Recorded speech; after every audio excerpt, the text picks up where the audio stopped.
सौर मंडल, अंतरिक्ष में हमारा घर। हमारा सूरज सौर मंडल के बीचों बीच है। 8 ग्रह और लाखों छोटे छोटे एस्ट्रॉइड्स या क्षुद्र ग्रह लगातार इस सूरज के चक्कर लगाते रहते हैं। इन 8 ग्रहों को 4-4 में बांटा गया है। पहले 4 में वो ग्रह हैं जो हमारी पृथ्वी जैसे ही हैं, और वो हैं बुध यानी मरकरी, शुक्र यानी वीनस, पृथ्वी यानी अर्थ, मंगल यानी मार्स, और दूसरे हैं वो 4 ग्रह जो गैस के बड़े बड़े गोले हैं, जैसे बृहस्पति या जुपिटर, शनि या सैटर्न, अरुण या यूरेनस, और वरुण या नेपच्यून। बुध, शुक्र, पृथ्वी, मंगल, बृहस्पति, शनि, अरुण और वरुण। बुध या मरकरी सौर मंडल का पहला ग्रह है। यह सूरज के सबसे ज्यादा पास है।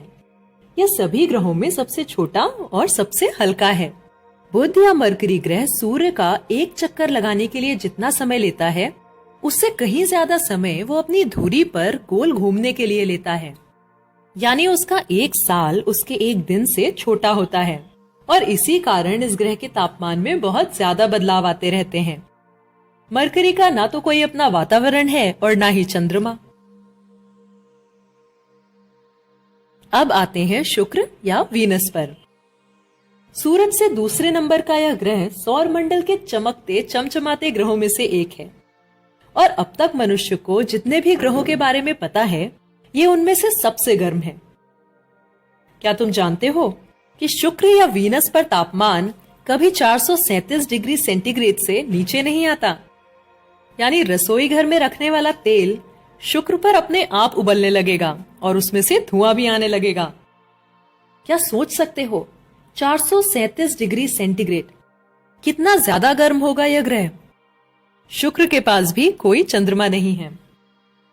अब अगला नंबर है हमारे घर का, यानी हमारी पृथ्वी, जिसे अंग्रेजी में अर्थ कहते हैं।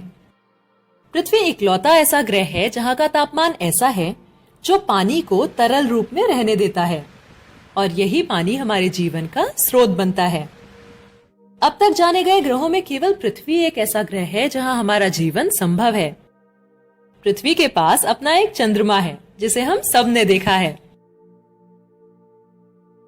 मंगल या मार्स सूरज से चौथे नंबर का ग्रह है और सौर मंडल का यह दूसरा सबसे छोटा ग्रह है।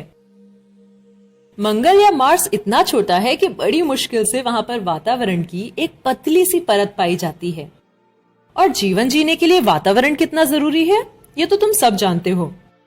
मंगल की जमीन ढेर सारे ऊबड़ खाबड़ गड्ढों और ऊंचे ऊंचे पहाड़ों से भरी हुई है। मंगल के पास 2 छोटे छोटे चंद्रमा हैं। बृहस्पति या जुपिटर सौर मंडल का सबसे बड़ा और सबसे भारी ग्रह है। यह मुख्यतः हाइड्रोजन और हीलियम से बना है।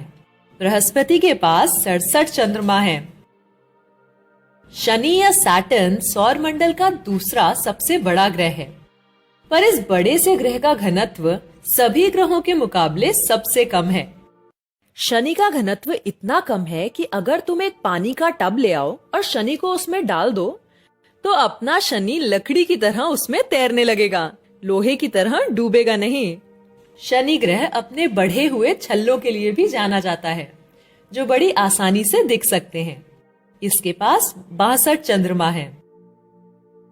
अरुण या यूरेनस तीसरा सबसे बड़ा ग्रह है और सबसे ठंडे ग्रहों में से एक है। सभी गैस के बड़े गोलों में यह सबसे छोटा है, और यूरेनस की सबसे अनूठी अजूबी बात है इसकी धुरी। बाकी सब ग्रह एक खड़ी या टेढ़ी धुरी पर घूमते हैं, पर यूरेनस की धुरी आड़ी है। इसके पास 27 चंद्रमा हैं। वरुण या नेपच्यून सौर मंडल का सबसे अंतिम ग्रह है, और यह यूरेनस से काफी मिलता जुलता है। यह सूर्य से इतना दूर है कि नेपच्यून का एक साल पृथ्वी के 164 सालों जितना लंबा होता है। नेपच्यून के पास 14 चंद्रमा हैं। अगर हम ग्रहों के आकारों की तुलना करते हैं तो उनके बीच का अंतर और भी साफ हो जाता है। आकार और भार के हिसाब से बृहस्पति या जुपिटर सबसे बड़ा है, और बुध या मरकरी सबसे छोटा।